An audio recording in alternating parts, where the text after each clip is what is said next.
Shades of Autumn. A short horror story. Written by Stories from the Attic. Narrated by Robin Mcconnell. It was some time around the second week of April that Julian began turning green.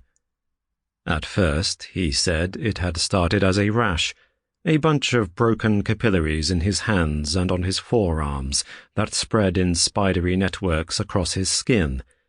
At first, he'd hardly noticed. On his pale, virtually translucent skin, the veins often showed up as a roadmap of overlapping lines, standing out starkly in shades of pale blue. But this, the odd, greenish tinge like the shadow of a fading bruise, was different. At first, we tried to explain it away. Clearly it was either stress, paint, or a reaction to them both. The first of these factors, the impact of stress, was a common problem for Julian.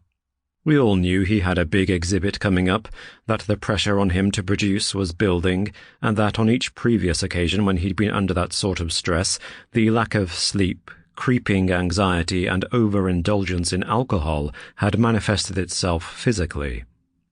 One time it was irritable bowel syndrome, the streaks of crimson he found on the tissue when he went to the bathroom scaring him senseless and only serving to increase his anxiety.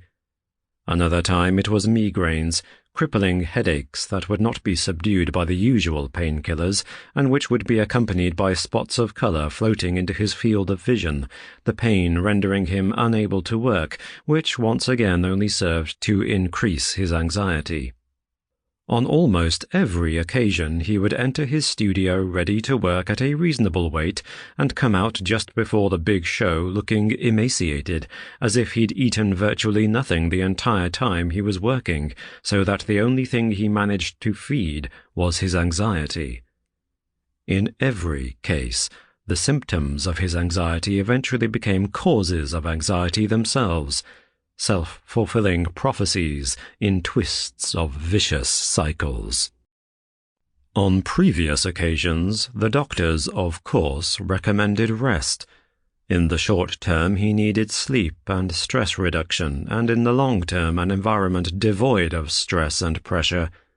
Unfortunately for Julian, as an artist who only got paid for the work that he sold, an environment with a lack of stress and pressure was also an environment with a lack of payment. Rest in the short term meant poverty. Sample complete. Ready to continue?